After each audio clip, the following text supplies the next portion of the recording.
will fly.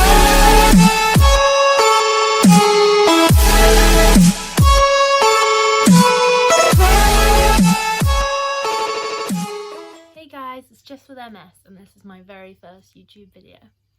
So because today's the first one, what I thought I'd do is just take you guys through why it is I wanted to do this, and also a little bit about my story with MS, so that you guys can say if there's anything that resonates with you, if there's anything you want to hear more about, and if there's anything you want me to do a video on specifically, just put it down below. I will respond. So the reasons why it is I wanted to do this were sort of because I think getting a diagnosis, not even just MS, just generally, anything that takes you away from what you thought you'd be doing at this stage in life, where you'd be, where your friends or people you work with or whatever are, it can be very lonely. And I think it can feel more lonely when you feel as though you're maybe the only one like you. You don't think that there's other people because you don't see them as much, which is what I kind of felt being a young person with MS. So I'm 21 now, which I know is not young for having MS, but I was 16 when I got it. So at the time it felt like there was nobody out there that was the same as me, even though I know there is now. But I wanted to kind of make this so everybody knew you're not alone, you're not the only one that feels like this, and there's people who are there and who can help. So the other reason why it is I wanted to do this is because I think MS is one of those things, you tell people you have multiple sclerosis and they're like, oh, I've heard of that, but I don't know what it is. And I think that can carry on even after you've been diagnosed. There's things about MS that you kind of know about, but you don't really. And I'm not an expert, but I'm good at Googling.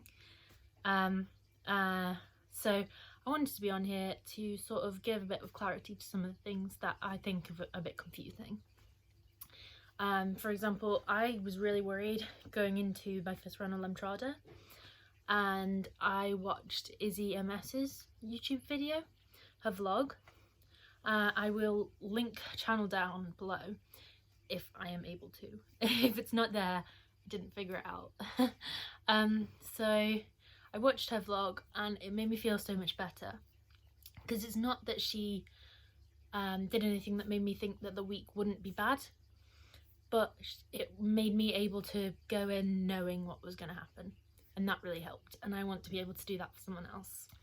So my journey with MS personally started when I was 16. I went on a trip to London with college, and when we came back I was diagnosed with an inner ear infection, just a normal inner ear infection. But from there it got worse and worse, to the point where I was so unbalanced I couldn't really walk anywhere. And at the time I was supposed to be going through college, so that made things a bit difficult. So we got referred further down the ENT line. Didn't hear from them for a while, so just remember that, we'll go back to that referral. At the same time as this was happening, we were waiting for the referral, I started, one night suddenly just went numb all the way down one side. My leg, my arm, my face went numb just down my right side. So obviously my mum's natural reaction was she's having a stroke. So we went to out of hours clinic near us, who did my blood test and things and said she's probably not having a stroke, but you probably need to see the doctor. So we went to see the doctor, who sent us to the medical assessment unit at Stepping Hill.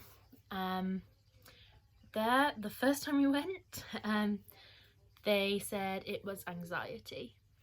That was what was causing the problems, and they sent us home. After that, things just got progressively worse. I was in a lot of pain.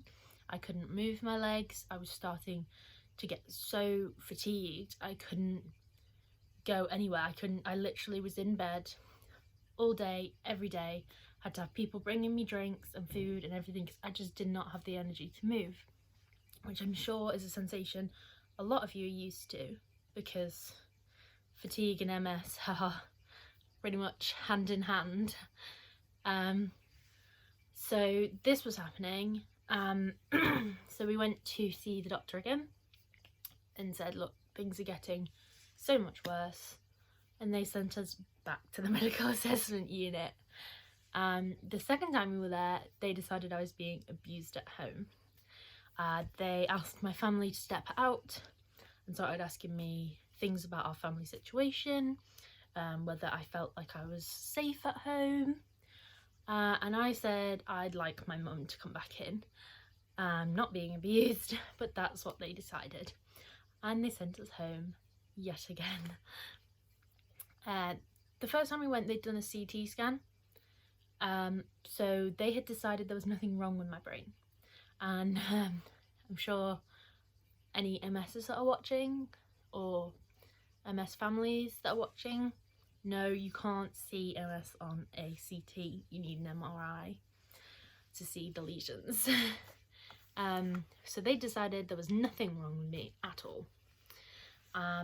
I started not being able to talk, not being able to walk at all. I could not do anything. I started losing the strength in my arms, so I was struggling to eat because I couldn't pick food up. So we saw the doctor, who sent us once again to the medical assessment unit. The third time, they just decided I was full on making it up. They were like, she might be doing it because she has anxiety, she might be doing it for attention, but either way, there's nothing wrong with her and she's making it up. So from there, we kind of drifted. There was a few times when my symptoms were so physically bad, my mum was worried, because when you don't know it's MS, some of the symptoms are very scary. Like when you know what it is, you're like, oh, will I deal with that every day now? But when you don't know, they seem like very big things. And we're not A&E people. We don't tend to rush to A&E. We tend to only go if we really, really have to. But we did end up in A&E a couple of times. On the referral of 111. 111 also sent us to a out-of-hours clinic nearer to us. And we just drifted for about a year.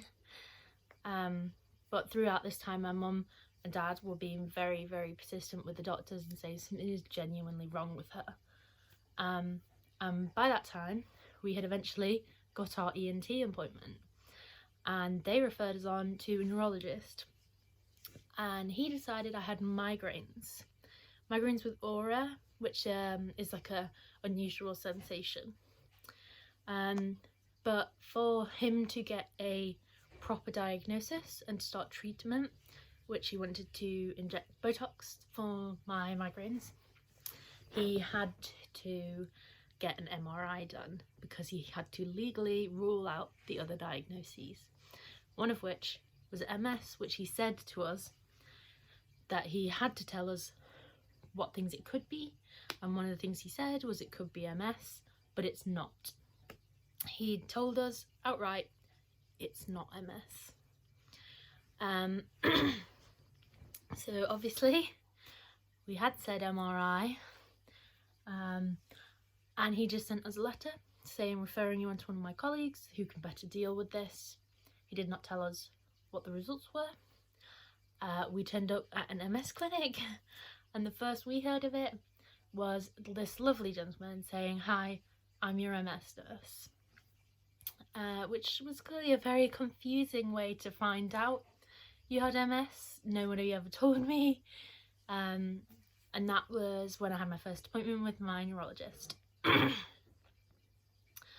So from there, we spent, as I'm sure everybody with MS has, spent quite a lot of time fiddling with drugs, trying to figure out what I should be on and to help with my symptoms specifically.